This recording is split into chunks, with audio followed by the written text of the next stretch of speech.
Hey, how's it going, everyone? And welcome to the FilmSpeak channel. I am, of course, your host, Griffin Schiller. And here at the FilmSpeak channel, we like to say that this is the place where the conversation continues after the credits. And if you're interested in being a part of that conversation, you're definitely in the right place. Consider subscribing for more insight, analysis, and interviews behind your favorite movies. So if you are new to this channel, then you might not know, but we're a pretty big James Bond channel over here. We don't solely focus on it, but it is my favorite franchise, and so literally just look at all the posters around here. And so we dedicate a lot of our content, or not a lot, but we dedicate some content specifically towards Bond and everything that's going on there. And of course, we got No Time to Die on the horizon now. It's only months away, and so naturally, Eon and Universal and all the folks over there, MGM, they released the new trailer for No Time to Die, Daniel Craig's fifth and final outing as James Bond, and I am so incredibly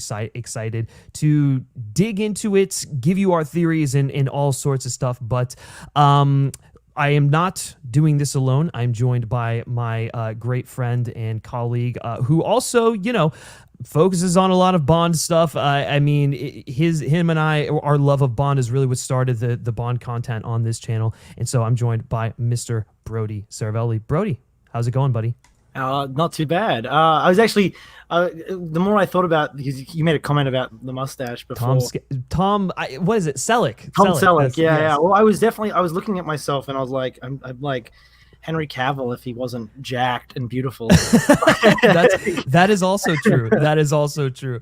But guys, yeah, first of all, before we dig into this trailer deep, give our overall impressions and stuff like that, be sure to let us know your thoughts and opinions on the trailer down in the comment section below. Are you excited for No Time to Die? Are you just loving everything we're getting? I mean, how could you not be excited for this film? Even if you're not, listen, I've had people who are not Bond fans reaching out to me and saying, listen, I'm not the biggest James Bond fan, but No Time to Die looks really good. Right? Yeah. And I feel like it's going to be a film that sort of like transcends the fan base, and so I really like that, and I hope it introduces more people to Bond. So I guess sort of like digging into this trailer, basically we're going to give our overall impressions. We'll do a little bit of a breakdown. Well, not a little bit, I mean, we will break it down, but we'll kind of go like section by section throughout the trailer. We'll pull it up so you guys can follow along and stuff like that. But yeah, Brody, starting with you. I mean, obviously, like, it was literally a kick to the gonads when when this film got delayed in April, because you and I were literally days away from seeing that film. Days Away. Like, I had a trip to Chicago planned. I was like ready to see this, and I mean, it had already been delayed the one time, so we sort of thought, okay, that was like the big hiccup when it comes to this movie, I guess. Yeah. Nope, not even close. Yeah, it was pretty devastating, and because that was like right at the end, because we were days away from seeing it. It was like right at the end of like the marketing campaign too. So we had like a bunch of TV spots dropping, and like a bunch of like they had done the Super Bowl TV spot. They had done the Oscars, Billie Eilish's song. The song had song dropped. came out. Everything was out and ready to go, and so it sort of felt like it was inevitable. And I know. Like much like everything this year, nothing has been inevitable. Everything has been completely unprecedented. Yeah. Well, no, for Marshall Boy in the chat is saying this movie would have been on Blu-ray by now, it would have been. It really would have. By the midsummer, this film would have been on Blu-ray by now. That's the world we live in. I could have been watching it at home right now with fond memories of seeing it in the theater. Listen, I think it's one of those things where it's just like, man, we have been like dying for this film for years. I mean, ever since Spectre.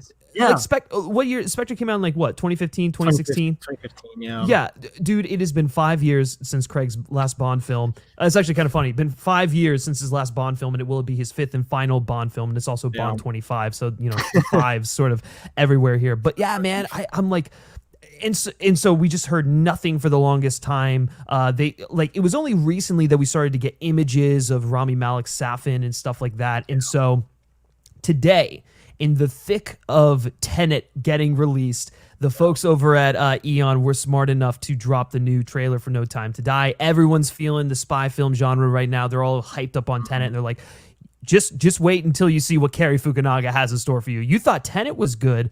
Cary Fukunaga is going to steal your thunder there, Chris Nolan. So, Or if you watch thought out a little bit. if you thought Tenet was bad and confusing, we've got something else.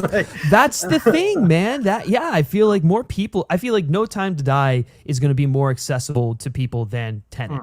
And just on a conceptual level, yeah, just on a conceptual level. And so, yeah, naturally they dropped the trailer today. And so, all the delays, setbacks, and everything's aside, what was your first impression to the trailer?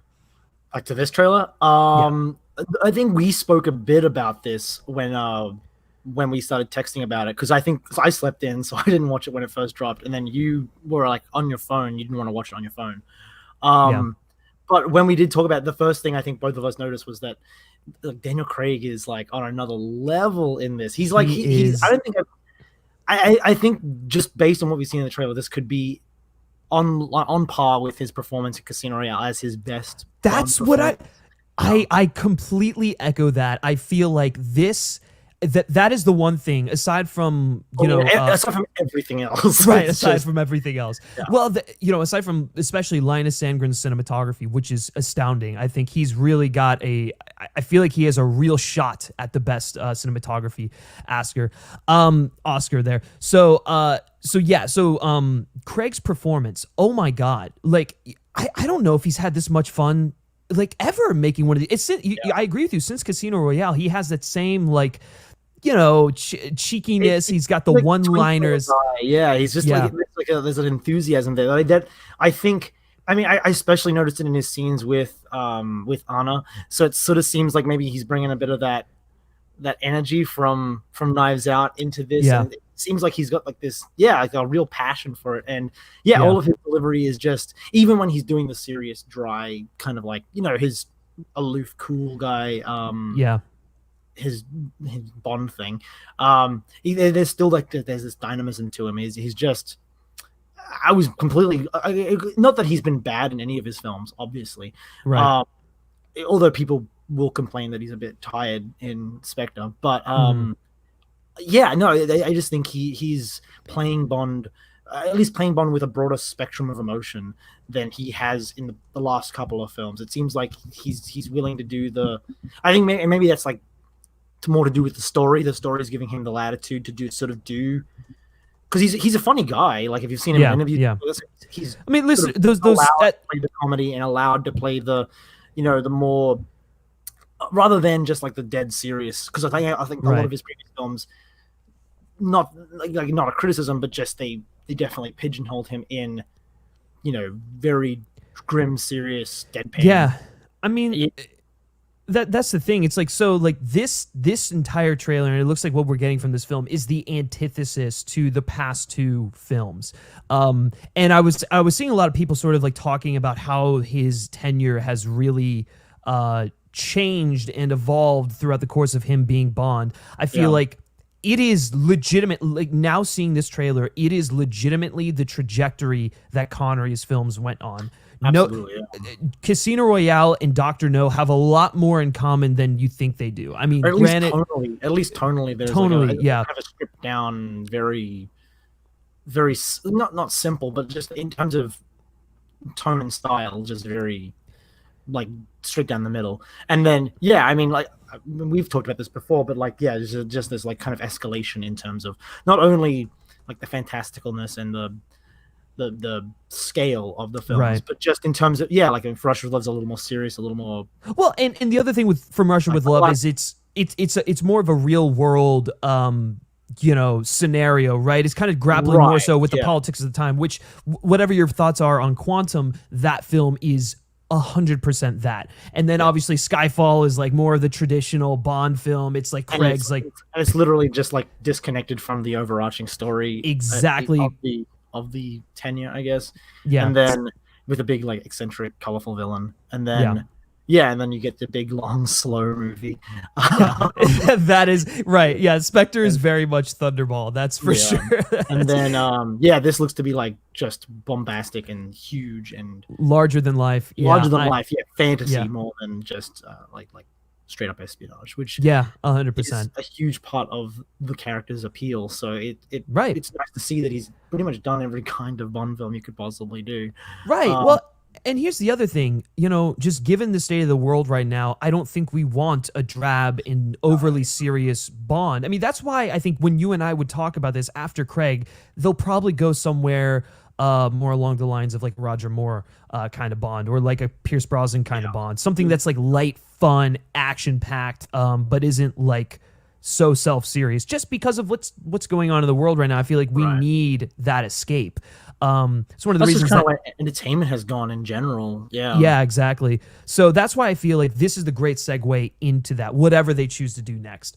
But yeah, anyways, so okay, so was there anything else you wanted to talk about regarding just like sort of overall thoughts? Because I agree with you. Yeah. Oh yeah. Also, yeah. Like, I mean, Craig was like the big one, and then I guess I would just say like, I mean, these are all things that weren't like revealed in this trailer, obviously, but I mean, aesthetically, it's gorgeous, and that continues to be the case here. And then I also think like I don't know, there is just something like going back to the scale. It is huge. Like it is just a massive film. I don't know. Like whereas I mean, I think they've been gradually getting bigger and bigger, sort of along that same trajectory that we were just talking about. But just I don't know, there's just something, the set design, there's that one shot of like where Safin's walking out of his base, and like as like we will get to that. Yes, like there's just so much going on that is so ostentatious and decadent and Bond, but no, it is. I'm really glad to see that they're going all in on it, because I sort of felt like Spectre was going for that, but then sort of rode the line, because it goes for those big moments, but it ends up having everything ends up feeling small still. Right. You've got like the big Spectre layer at the end, but it's kind of small. Like it's like they were trying to write a line, and you see some of the production design, like the concept art of what they originally had planned for that base, and it's crazy. Massive and sprawling, and so then you see that they intentionally didn't go that direction. So it kind of feels like this film's just like, no, we're not doing that anymore. We're just going to straight up do what the concept art was going for, I guess. It's cool. Yeah, it's cool because I mean, it feels like you can see the budget on the screen, like, and that's kind of like that was like one of the big things Cubby Broccoli always talked about. Like these films are expensive and they should feel expensive, and if you're asking people to pay money to go see these in theaters, you should treat them to a really big experience. And it kind of ties into like Christopher Nolan and what we won't get into that now, but like his sort of approach to cinema as well, where it's like, movie theaters should be an experience, and this kind of feels like it's leaning back into that after a decade of cinema sort of trying to figure out how to do that after 9/11. 100%. No, I think that's the thing. It's like, it's the spectacle. You can see it. Like oh my God. I mean, just from the thing we saw yesterday, the little clip with the boat like shooting at the rockets out. Like I got like Major the Spy Who Loved Me vibes from that. Also a little bit of Tomorrow Never Dies and stuff like that. And then like Safin's Lair. We're gonna get into Safin's Lair because I think it's so exceptionally well done.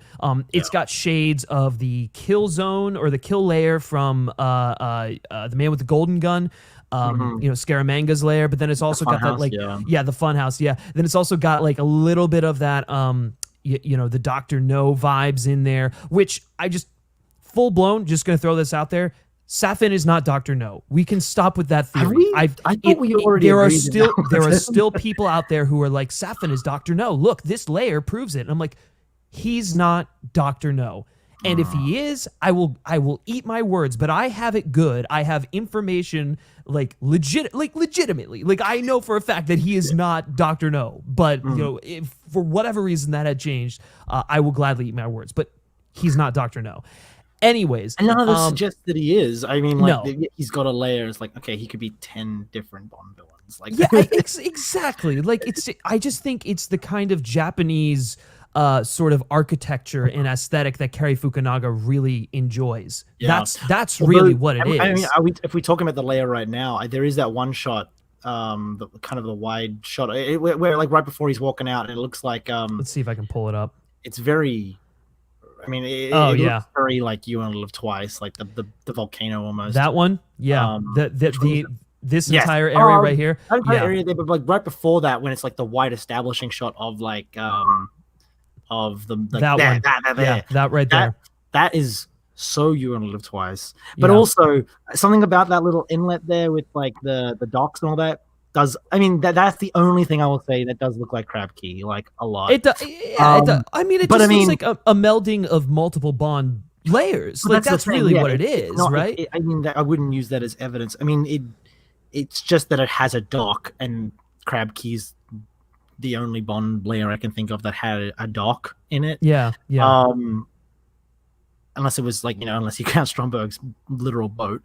Well, and this film is definitely taking from, the Moore era, like the Spy Who Loved Me kind of stuff. So it's like, I think you'll just see elements of all the films sort of incorporated. It's just got that Ken Adam kind of look to it. That's really what it is, more so than looking like any specific set being recreated. Because I mean, you've got that beautiful mountain range. And, I love that. It's nestled in there, and then then you got like his little like Zen garden almost. Right there. This right here, dude, the Zen garden is amazing, and it's like I love how they spliced it into like him talking about like you and I were the same. I'm just a little cleanlier, and that it has like tidier. I was like, oh, okay, this guy's I feel like he's gonna have like some weird quirk. Like he's very like, I don't want to say like OCD, but like I feel like that would be the closest that I can think of. Like like how Howie Mandel is with germs and stuff like that. Like he doesn't like to touch people or whatever. I feel like that's Safin, and doesn't he wear gloves too? I think there is a shot of him, and that's another reason why people thought he's Dr. No. Yeah. I think there is a shot of him wearing gloves in a previous trailer. Yeah, I could see that. I could see him being... I think it's just a germaphobe. Especially if his plan does seem to involve some kind of biological weapon. It would make a lot of sense that he's weaponizing this thing that he's mortally afraid of. Yeah, right. He kind of looks like a little bit like the Garden of Death from the You Know the Twice novel. Like there's just a lot going on here that looks like it could be pulling from multiple different places, I guess. But, I love that shot of him emerging right there. Oh my God. It's so good. It's so good. Sauntering out. He's about to greet everyone. Yeah. It's so good. Okay, let me ask you this question. We kind of jumping all over the place. Although you can see in that shot there, very human hands, no robot claws there. But he's like rubbing them, so it's like I don't know. Maybe they are metal. Menacingly. Let me ask you this question. Do you think that menacing? He was true? They're the same person. There it is, confirmed. No, do you think that this is part of the sequence where he first meets Craig? He first meets Bond? I think so, yeah. This almost looks like he's walking out to greet him as though he's been captured. Exactly. He's delivering his little monologue while he walks out, and then he's like, oh, please take a seat in my garden. Yeah, and they sit down and have a chat. I mean, there's a good possibility he just wears the same outfit all the time, too. But I don't know. Yeah, just like that room. He looks like he's entertaining someone in that room. Maybe he's entertaining some investors or some scientists that he's about to kill. Investors. Yes, there we go. There we have it. Yeah. He's like, no. Well, if all the like those rumors are true about him being like some sort of like pharmaceutical heir, I would love to see him just kill a bunch of like big pharma suits. That'd be great. yeah, for sure. Gabe Trick saying, You Only Live Twice, big epic climax would be really cool. I feel like that's what we're gonna get. And we'll kind of touch on this. Maybe we could touch on this now, kind of turning into Safin. I think watching this trailer, I started to sort of piece together the chronology of what the sort of sequences are going to be. And so when we get to this part at the end here, let's see, let's show it. So the part here where the truck or the car is going and then it flips over Bond and then Bond shoots the car right there. Also, just what a phenomenal, what just oh my gosh, a great set piece right there.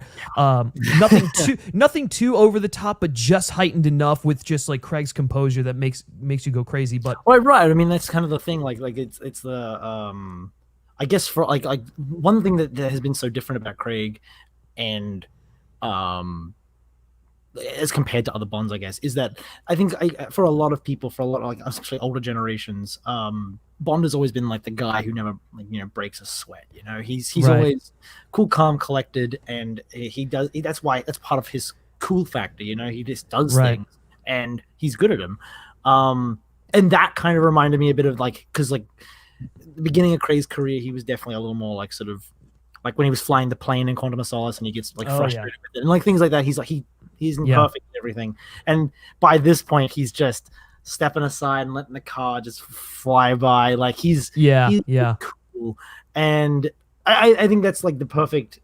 That almost charts his evolution as the character as well as anything else in this trailer. I agree. No, because you're right. It's not like he did something absurd like flex out of a cast like The Rock. Fast and the Furious. He didn't do something like that, like defies physics, but he also, I don't know, he didn't do something that was mundane either. It was pretty fucking cool. Right. So, oh no, it was just like so like here we go. He's just turning. Yeah, exactly. Like it's just part of the job. And then he's shooting in there. Yeah. So I think just in terms of chronology of this thing, I feel like if we notice here, he's wearing the Henley, right? So he's got the same Henley that he's wearing Henley. when this is the Bond who loves Henley in this film. So I feel as though that this entire sequence with the jungle and whatnot, if you look at the environment of Safin's lair and all that stuff like that, this is the precursor to the assault that is going on in Safin's lair. That's before he gets in there, I have a feeling. Because you and I were talking about this, and I thought for a second, oh, maybe this is... So it starts off with the base sort of like,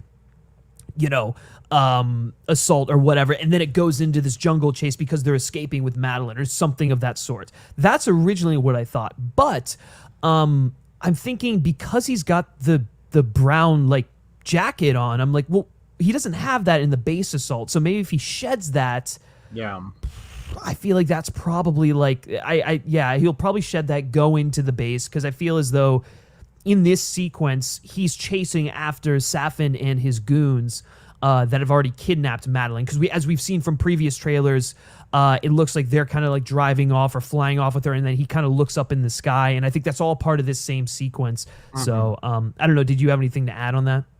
Yeah, I mean, it definitely like geography wise, it looks like it takes place on that island, peninsula, whatever it is, where his base is. Just like that's kind of what it looks like. But so I can definitely see that being the case. And there's also that shot later. Okay, this is actually really go back. Sorry, I just no, completely a little bit unrelated, but how far back? Just go to that shot of the mask, the guy in the mask opening fire in the base. Because there's Safin, right? There's Safin in the base, and then there's also the guy in the mask in the base.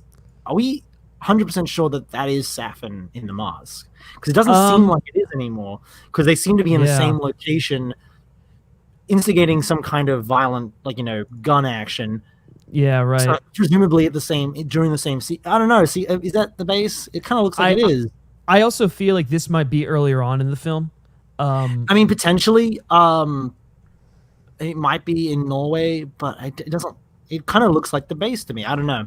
But but at the same time, he's wearing the same outfit that he wore in Norway at the beginning. He's wearing of the coat, yeah. But I mean, in the mask. Oh, but I guess but it's a full mask as opposed to just like a broken one. Yeah, the broken one. Unless there's like some hidden like tunnel underneath the house that they're in, and this is before that. But I mean, I don't know, something.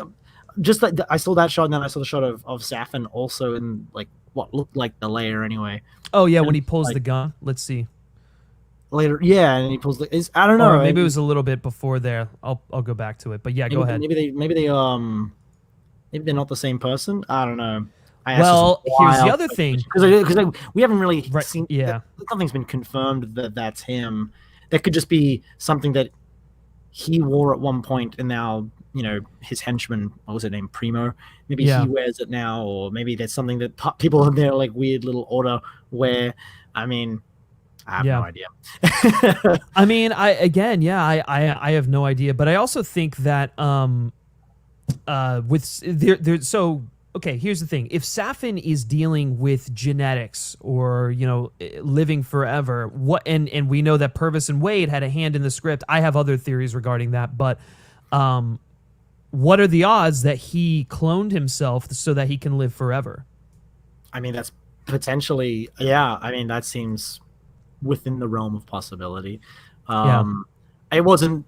I mean, and so you think that's like that they're both him in the same, and that's why he wears the mask. Is to, like, exactly, because it's like and you never know what. Yeah, exactly. There's just multiple versions of him, and such. I also have a very Agent Under Fire, like very Agent Under Fire. Yeah. Here's the other thing though about this. I think the mask is more symbolic than we think. So we know that he's connected directly to Madeline. And actually, I think this is a good time to sort of like go back to the beginning of the trailer because we kind of jumped ahead of ourselves. But so we'll go back to the beginning of the trailer here, and we'll sort of like go through it and kind of give you our commentary as we go along. So obviously we get this. Yeah, the Matera stuff, this incredible bridge sequence. I freaking love it. This is definitely the opening 20 minutes of the film. Here's the thing that I didn't realize though. I didn't realize that there was going to be like an action sequence, an encounter prior to him getting Madeline and escaping. I thought it was going to be them sort of like just the two of them escape. Yeah. I hadn't pieced that together either. I guess. Right. Yeah, but it would make sense that he has his own little encounter, then he goes and gets her in the Aston, and then the rest of that sequence, it's more like two parts of the same sequence. Yeah, and I love that line where he's like, "The past isn't over yet," or he's like, "The past has come back to get her," or something like that. Yeah, I forget the exact line, but something about the past. Yeah, but I mean, it's great. I absolutely love it. Dead or something like that. Yeah, the past isn't dead. I think that's something like that. But and then she's like shocked as hell. So he grabs her, and then so in the trailer they skip to some other stuff. But let me see if we can get back to the Aston stuff. Let's see. That car in the. So here, let's talk about this. So let's talk about this shot for a little bit. That's Madeline right there. Yeah, 100%. That's adult Madeline. That is adult Madeline. So. Okay, so how do are we to believe that is Safin in the room with her, or is that one of like his goons, or is that one of his clones, or something like that? See, I don't. Yeah, this is the thing. This is another question I have about this, because there seems to be, because it looks like they're in a house, right? And then there's a shot from another trailer. I don't know if it's in this one. It might be in this one too, where Safin is sitting in the house and he's wearing his little You can see it's when he like shows off the scar on his face, and it's like I think it's in this trailer too when she goes like it is in this trailer. I'll look for it. Yeah, here you.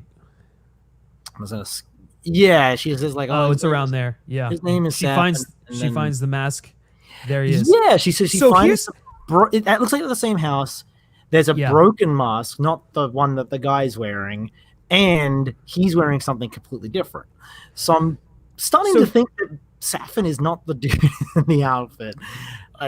Well, here's what I'm gonna. Or at least not real Safin. If we're gonna go with the clone stuff, right. If you go with the clone theory.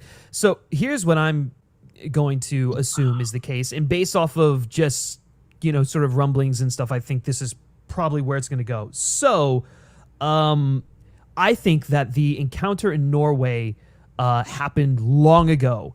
When he was younger, obviously, and then Madeline was a child, and he saves her from the ice. And he immediately has this obsession and fascination with her. It's very much like a Phantom of the Opera kind of thing, hence the masks. And I don't know, there's probably some entanglement there that happens, and the cracked mask gets left behind, and she keeps it potentially as just like a reminder of the person who saved her, or perhaps as just like, whatever. Maybe he tells her to. Yeah, for keepsake or something like that. And so in this sequence, what we saw when she's sleeping, he comes into the room. Obviously, it's the same sort of sequence where the glass is, when he comes up to the glass door and it's like him all disfigured. I think that is Safin. He's wearing a different mask.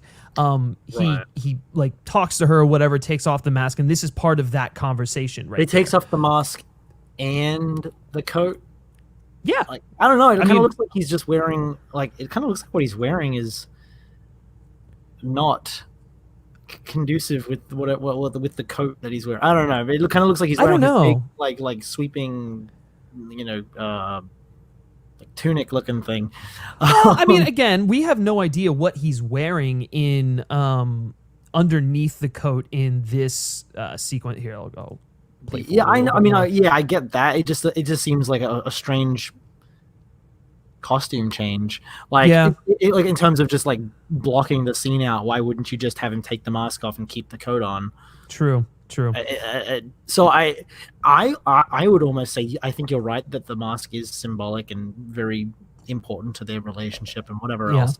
I would say maybe he dresses someone up as that guy is like almost like an intimidation, a psychological thing. Like, look, like it's almost like seeing double or seeing, like, I don't know. Like, something about it strikes me as, because there is something very unsettling about it. I don't think you just wear the mask in and then take it off and say, hey, look, I'm back. I think she knows what he looks like, presumably if she has the mask, which means she's seen him without it. Yeah, that's true. Well, I guess here's the thing. Do you if she has the mask, unless he like gives her the mask as like a, hey, look, guess who I am. Right. So I guess where in the film do you think that this happens? Do you think that this is all like after the Matera? It has to be when they're split, right? Yeah. Because they split up after the Matera stuff, obviously, because Bond's like, wow, you lied to me. And of course, and then that's when we see them in that first trailer where he's like, I'm not going to lose control. And he sees her for the first time in what I assume is a while. And there's been a gap there. I feel like this is where this sort of sequence sort of ties in there. She's had some previous, interactions with Safin and stuff like that since then. And yeah, I don't know. Do you think this is another flashback, like from the interim of when they split up to when the film? Because I think her being in MI6, I think she's working there now. So yeah, I mean, this is like a very nice, very homey looking flat in London. You think that this is? No, I'm just saying it doesn't look like it. But I mean, unless that's what it is, it can't be taking place before she meets up with Bond again, right? Right. Because here's the other theory that I'll sort of like throw to you, and you can either reject it or not.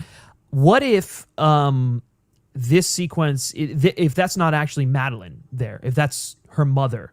And this is like the precursor to what happens there. Maybe there's an entanglement inside the house where his mask gets broken, or it's just like him, with a couple other goons who have the masks on.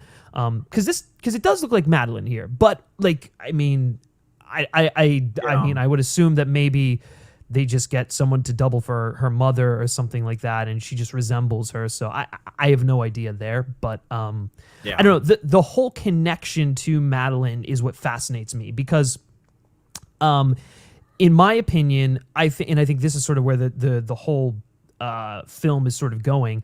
I think that, obviously the Phantom of the Opera thing, he's very possessive and he wants her for his own, and he has ever since, which is why the past isn't finished yet.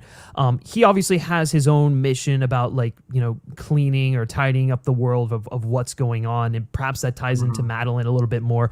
But I feel like he abducts her in order to have her, and then at the end, and some of the base entanglement stuff like that, it might be more along the lines of, she's just rejecting him, and he does something to along the lines of, well, if I can't have you, then I'm just gonna like duplicate you and have my own version of you. So there's like, with the whole genetic manipulation and stuff going on there. And then there's the other theory of, maybe he clones her or whatever, and then that's where the young girl sort of comes in, because if you've been paying attention, there's obviously a young girl on set that we're assuming is playing young Madeline. Perhaps she's also playing a young girl clone of Madeline. There's also obviously the theory of, perhaps that's the child of Bond and Madeline. I have no idea in terms of that stuff, but they're, I don't know, it was just the whole genetics sort of thing has got my mind sort of just like thinking just like weird sort of like scenarios here, especially given the nature of Safin as a character, you know? Yeah, I don't know if I'm ready to go full in on the clone stuff. I don't know if I've seen enough to suggest that is an element at play here. Right. Potentially, but I think if in terms of trying to figure out what's going on based on the trailer, or at least like speculate, Right. I think maybe the clone thing makes it too hard to speculate, because then at any point you can just say that's, you know, oh, that's just the clone, or that's just, and so True. I think just for the purposes of speculation, it makes things way too difficult. Yeah. But I mean, it is a distinct possibility. Who knows? Who knows? I don't know. I'm trying to like. Okay, so you, going back to your sequence of events, actually. So your question about well, you said, you mentioned the Henley, right? And you said that he's wearing the jacket, and he takes the jacket off and he goes in. So what about that like drawstring shirt thing he's wearing? I think he's wearing the Henley underneath that. So then if he's wearing the jacket, gosh, that's so true, man. Now I'm just getting confused. Now I'm just like, what the hell is going on here? So maybe that's his escape, and he just takes the jacket from some henchman as like a disguise. Okay, so here's the other theory. Yeah. So he wears the Henley in this whole sequence. Yeah. Do we know for a fact that this is the base, or could this possibly be the sequence that happens on the ship? Right? Potentially, yeah. No, for sure. I mean, because that could be like Commander Bond wear, like underwear, exactly. You know, not like actually underwear. No. I know what you mean. Like, because it sort of looks like. Yeah, I gotta imagine if I had to put them in a sequence and assume that they are in a sequence, I would say, like in like, you know, sequential order. I would say Bond and Nomi are on the airship, and then they're with Q, and then something happens, like surface to air missiles get launched at them to you know, because they're in airspace or something. So then they get in their little thing, right? They get in their little plane thing. They fly out. They zoom around some action scene or whatever, and then it turns into a submarine. Then they infiltrate the base. Yeah, because this is definitely the base right there, and it looks like, you know, he's with Nomi. Yeah, and they're both wearing their tactical gear. So he's wearing his little like drawstring thing, and she's wearing her tactical gear. And then he gets captured, talks to Safin, something happens. He has to escape. He gets rid of the drawstring thing somehow. Right. And then takes like one of these like dudes with doing the raking. Like he just takes one of their like long coats. Just sort of okay. Yes, to sort of escape. Yes. And then he gets away, and then there's a big chase sequence when like and maybe Safin pursues, and that's why we have that shot of Safin out in the woods. Yep. I think you're right. I think you're 100% on the money with there. Yeah. Because you're right. I didn't even think about the sweater, the tactical gear, and like if he's gonna go from, you know, wearing that coat into the base, that doesn't make any sense now, because he needs the sweater. Which, I mean, this is just like, oh my god, it's so good. Yeah, because that looks like the inside of a ship right there, right? It does, yeah. Also, the theory is that's Felix. Potentially, I'm not seeing it, but I'm not seeing it. Yeah. Especially since he's wearing exactly the same thing that. Yeah, and it looks like he. Yeah. Okay. Yeah. Unless they went twinsies. I love that jump too. Oh my god. The jump. This sequence. Oh my god, dude! It's gonna be. I just love that it's a real, like, they just managed to make holy shit! Like just watching that, it's just like it's like toys. Look at that. I know, it's like the visceral Bond action is back. The lighting, it's just this whole sequence right here. I agree. The underwater to infiltrate. I think that's 100% what's going to happen. Yeah. Very, very Spy Who Loved Me. I mean, it's a plane that turns into a submarine. That's so cool. Yeah, I know. The stuff with Ana de Armas in Cuba, I think, is just like him getting information in order to get onto the. I love when she pulls out the tux and they have like little. Oh my god. Oh yeah, have we gone to that part of the trailer? We have not. I think it's like early on. It's so good. There are just some little little fun things. It just looks like it's having fun with the concept. That's what I'm saying. Like, this is straight up like, okay, so that right there, well, just to finish the sentence, I feel like this is just a straight up, just like exhilarating spy adventure. Like, they're just going all in on it. But this right here, he looks very concerned.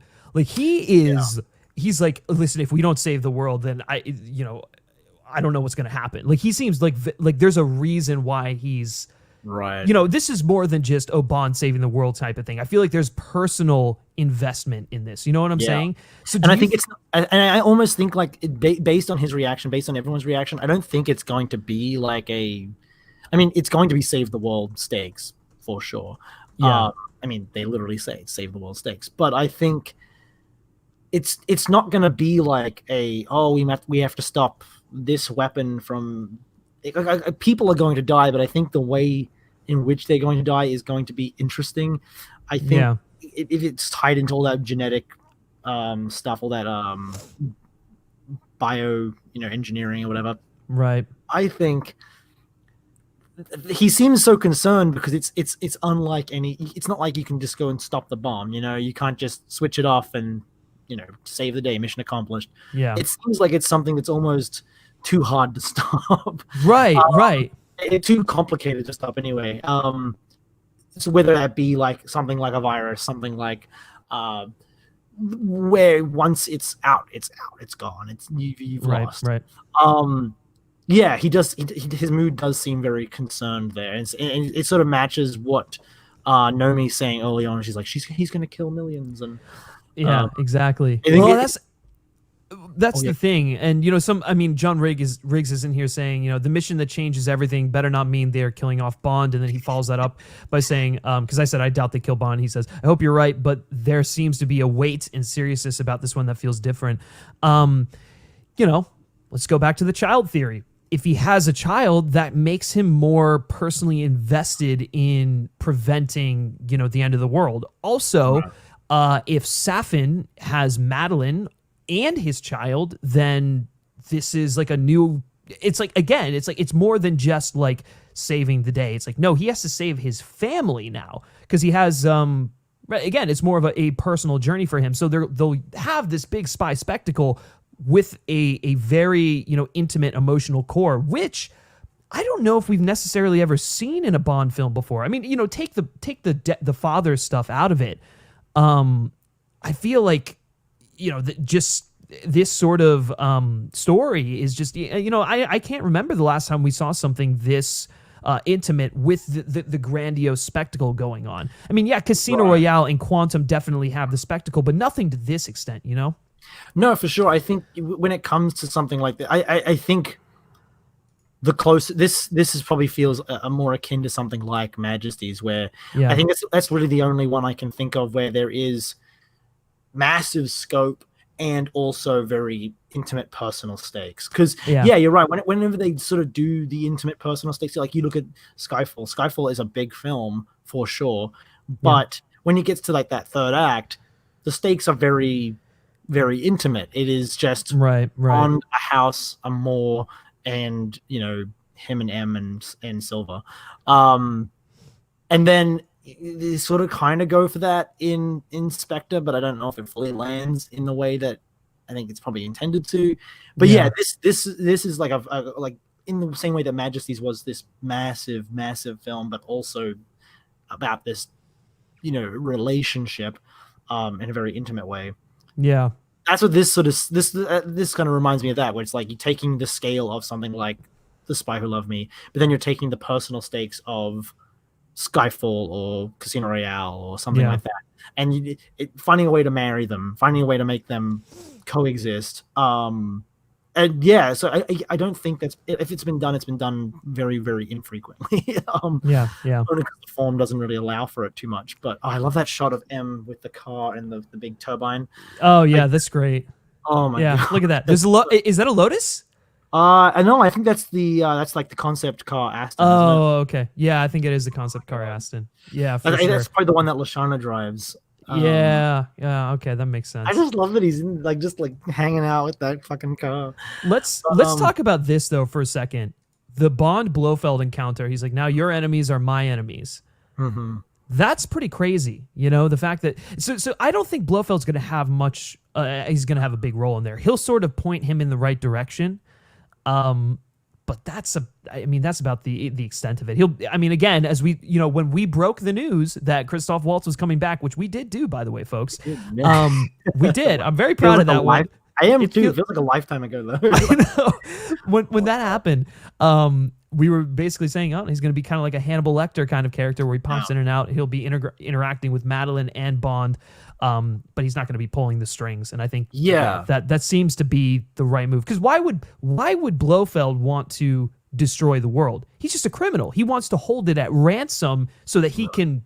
He's just a bank robber, right? And that's really the interesting. This is like the fun thing about this, because I think, and we've spoken about this so much, but I when we talk about like The Spy Who Loved Me, I think what differentiates it from like a Spectre story or from like a Stromberg from a Blofeld is that like kind of that conviction of belief in that like Stromberg or Safin or someone, they believe in something ideological, something like inherently like inherent to their being, their mission, their goal is to achieve that goal. Whereas Blofeld doesn't really believe in anything when it comes to like when he steals the NATO rocket. It's not because he believes in anything. It's because he wants money. He wants to extort. The only thing he really cares about is his own status. Like, and you see that in Majesties, where like he literally is. He's well, you see that in the world's crops just because I want to be a count. I want to be someone important. I want to be significant.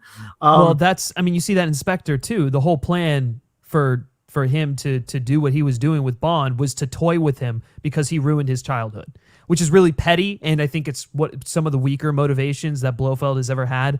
But exactly. And I think it's part of the fun of putting Blofeld in a film juxtaposed against a villain like that, because Blofeld, there is a point and there is negotiating with Blofeld. Like you can negotiate with Blofeld. That's his whole goal, is to get you to negotiate with him. Whereas someone like Safin, Safin isn't really, unless you give him exactly what he wants, which is the thing you're trying to stop. Yeah. Then you're at a crossroads. And I think honestly, because again, I don't think Blofeld was gonna he doesn't want the world to end, but I also don't think he's altruistic. I don't think he's gonna say like, oh, let me help you. I think Safin is going to make some kind of move against Spectre that is going to personally affect either his, like maybe he had something going on where he was planning to escape something, and that sort of intervened with that ruined his plan, or just interfered with Spectre's business that he's still orchestrating from within prison. Right. So here's the other thing. I think that's going to motivate him against, because his enemy is now our enemy or whatever. I have a feeling that he's just been an enemy of Spectre for back to when Madeline was under the ice and everything, or whatnot, when he attacks Mr. White. If he's attacking Mr. White, who is a prominent member of Spectre, there's some beef going on there. Yeah, 100%. So I feel like he's honestly. You go ahead. No, I was gonna say he's been on their radar for a long time, and so obviously now that he's coming back and he's fully carrying out his plan, obviously Blofeld's gonna be like, listen, I don't give a shit who stops him, but we just got to stop him because I want money, I want to be high stature or whatever. My enemy is my friend. Exactly. Literally, that's kind of the vibe I'm getting from. Going back, because I remember reading, I think it was like an Empire or something. They talked a bit about him being like of some sort of pharmaceutical family or something. Safin. I think honestly, and we know in Spectre they are manipulating drug prices and trying to do this, that, they're involved in like human trafficking and stuff like that. Honestly, I think maybe the beef between Spectre and Safin, maybe Safin's family or his organization, his cartel or whatever, is that Spectre's on their turf. Spectre keeps getting involved in like drug prices and keeps getting involved in vaccines and whatever else, and it's like that's smart. Our business, and you're crossing into our territory, and so they go and get someone like Mr. White, and right. So, and then maybe during that mission, they like Safin encounters Madeline, and Right. that whole thing spawns from there. I think that there's potential for that to be, and that's also just really interesting considering where we are right now. Yeah, exactly. I think it's very. Listen, whether it was intentional or not, this film is going to be incredibly topical. It's going to be a very 2020 movie for sure. Very, especially if you believe that Safin's plan is to release a virus, which, you know, I mean, it tracks. Yeah. Yeah. I mean, no, I mean, and also it would explain if he's involved in this like pharmaceutical stuff his whole life. It would explain why he's such a weirdo about like germs and whatever else. Yeah, exactly. Like, it all just sort of like ties together, and 100%. What is that bomb that drops off little mini bombs? Yeah, dude. I feel like that's gonna be Nomi's introduction, where she's like just going on an MI6 mission, and they're boom. And then, my dream, I mean, like I know this is not what they're gonna do, because there's that they're talking about that whole 20-minute sequence. Yeah. I would have fucking loved if they had done an opening title sequence where it was Nomi, and you don't know who, like the pre-title sequence is just Nomi on a mission, like a normal pre-title sequence. And you don't know From Russia with Love. Yeah, and you don't know it's not Bond until the very end when it's actually Nomi and pulls off the mask. Yeah. Cut to opening titles. I mean, it doesn't seem like that's what the direction they're going in, because it seems like the Matera stuff is the pre-title sequence. But God, that'd be cool. Like, I'd love it. I'd absolutely love it. Probably rustle some jimmies, but it would. So just kind of going through here. Lastly, obviously, I feel like Bond is in the Spectre meeting there to get to whatever, because he's gonna have to entangle with Spectre in order to get to Safin. Blofeld's probably like, "Hey, look, here's the suit. Be here, be here, do this or whatever." Or this is before he meets with Blofeld, and like he's like, I was recently in a meeting. Like, exactly. Seems like Spectre's falling apart without you. It's great. No, it's great. I love to see it. But anyways, guys, sort of wrapping up here. I feel like we've covered a lot of this film. So much to dissect here.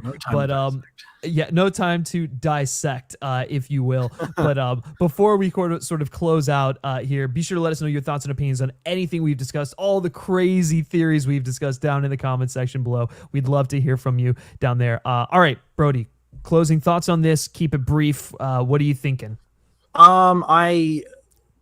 This is exactly the kind of trailer I really like. I think they needed to drop, that I wanted them to drop. It gives a little bit more information, but it still doesn't really give you any information.